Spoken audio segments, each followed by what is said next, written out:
So, nandito na kami sa museum, guys. Dito na kami sa taas. So, ito na yung view dito. Tingnan nyo, ang ganda, guys. Yan yung mga bahay na sa mga bundok-bundok. Ayan.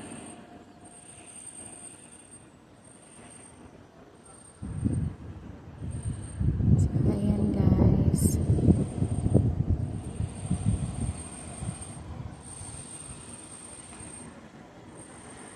Ang ganda ng mga building, guys. Ang mga bahay na yan.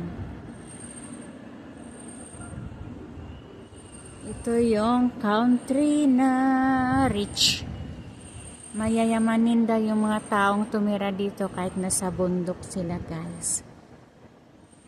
Yan ang sinasabi ng mga tao dito. Lahat, kahit saan ka mapunta, masalubong mo yung mga tao. Ito daw yung pinakamayaman dito sa Monaco.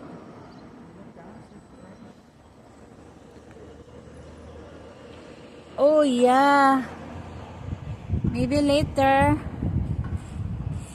So ayan lang, guys. Kung gusto magpunta dito, mag-visit, try nyo, guys. Hindi masayang yung vacation nyo dahil napakagandang lugar, safety.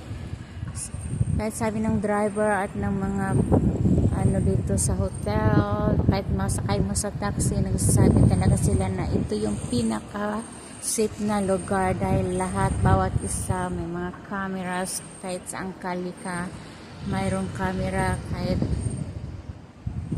lumabas ka, mayroon talaga. So hindi ka pwedeng makagawa ng mga mali dito dahil mga 1 minute lang may pulis na nagka-catch sa iyo, guys. Kaya no worry, pag napunta kayo dito, is a safe place here at Monaco.